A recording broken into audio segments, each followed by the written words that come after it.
Sudarlun, tim medis dari Universitas Syah Kuala dan Puskesmas Kuta Alam melakukan tes swab COVID-19 bagi puluhan warga kota Banda Aceh.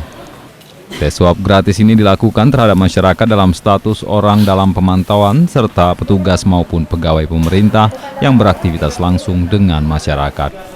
Meski demikian, tes swab gratis ini dibatasi bagi masyarakat dan pegawai di lingkungan Kecamatan Kuta Alam.